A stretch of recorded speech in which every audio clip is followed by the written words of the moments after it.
Hello everybody. Naranasan niyo na bang magkaroon ng technical issues sa pag-submit ng online compliance monitoring report?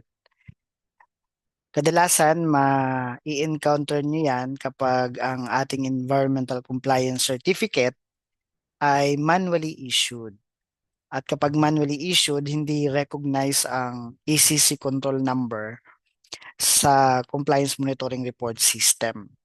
At doon sa may mga environmental compliance certificate na issued online, recognize tayo ng system. So ano ang ginagawa natin kapag hindi recognize ang control number?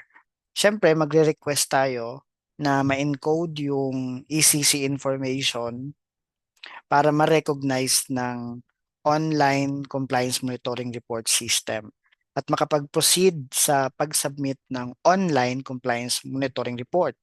Saan tayo nagre-request?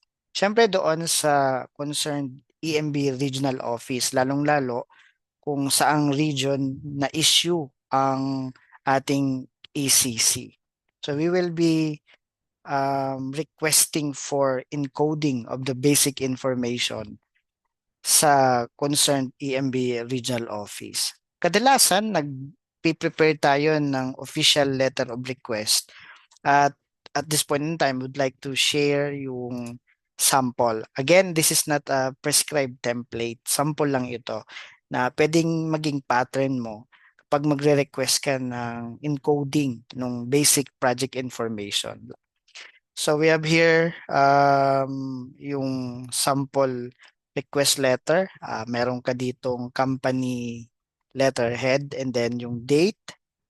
At naka-address syempre sa regional director ng concerned EMB Regional Office. So, halimbawa, Honorable Robert Angelo Metin, the Regional Director of EMB Region 4A, Calabarzon Region Office.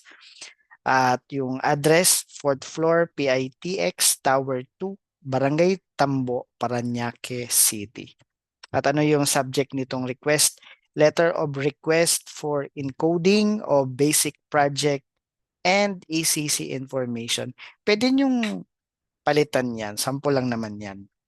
And then, Dear Director Metin, warm greetings. Ano ba yung pwedeng statement na nandito? This has reference to the technical issues encountered on the online submission of semi-annual compliance monitoring report or CMR due to unrecognized control number of environmental compliance certificate or ECC. So mapapansin nyo, kaya ka gumagawa ng letter of request kasi hindi ka makapag-submit ng report online dahil hindi recognize yung control number. So what are the things na kailangan gawin? Magre-request ng encoding at ipapa-encode natin yung basic project information. So in connection with this, we respectfully request for the encoding of the basic project information as detailed below. Basic information lamang yan. So we have here ECC control number. For example, ECC R4A 0911-129-9999. So check mo lang yung copy ng ECC mo. So ilalagay mo dyan yung ECC control number. Then the date it was issued, makikita mo naman yan sa ating ECC. Sa ating environmental compliance certificate, naka-indicate dyan yung project name. So, kukopyahin mo lang project name in ECC, ABC Hospital Project example. As reflected in your ECC. The project location, Barangay Alangilan, Batangas City, Batangas. Say R4A. At sino ang proponent? ABC Company Corporation. Kung gusto nyo pandagdagan yan, pwede naman. Pero yan lang yung sample or basic project information. Actually, when you provide this information at pagka nag-login ka sa compliance monitoring report system the next time na nag-login ka. Pag na-recognize na ng system yung ECC control number, ibibigay niya yung basic project information and then magpo-provide ka nung iba pang mga information. So you don't need to provide all the details sa inyong ECC dahil doon mo na yan ilalagay sa CMR mismo. So kahit ito lang muna.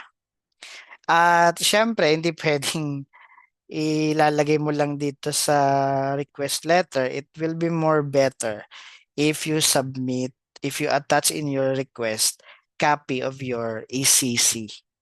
Yan, kailangan yan. So dahil email naman yung pag-request nito, pwede mong i-attach yung clear, full copy ng Environmental Compliance Certificate.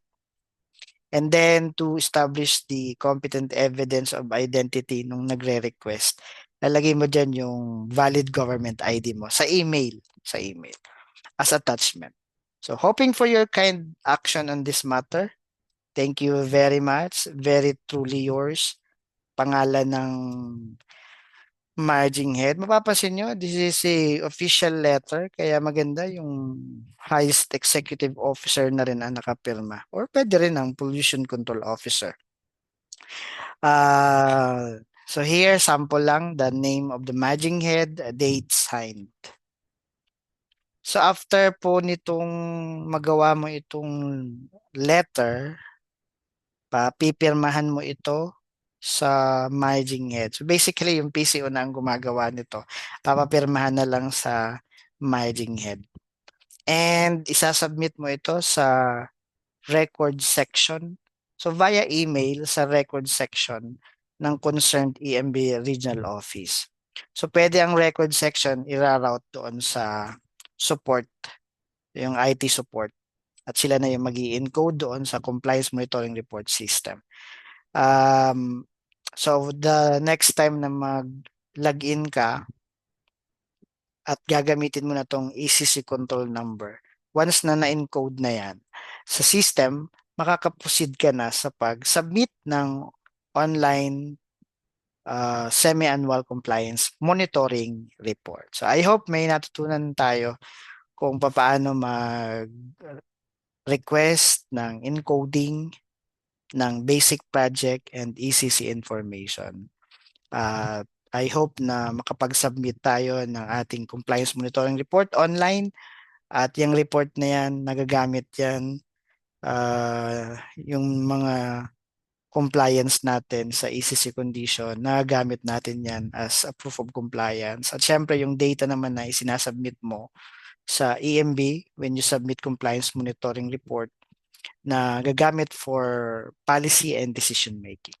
So I hope natuto tayo dito sa request for encoding of basic project and ECC information. Again, this is not a prescribed template. Sample lang ito. Pwede nyong gawing pattern sa inyong pag-request sa EMB Regional Office. I hope may natutunan kayo. But if you want to know more about environmental permitting, reporting, registration, requirement, please subscribe to this channel. Please share this video. Please like this video. You are encouraged also to comment at sasagutin natin tayo sa ating mga kaya. Maraming salamat everyone at mabuhay tayong lahat. Thank you po and God bless us all.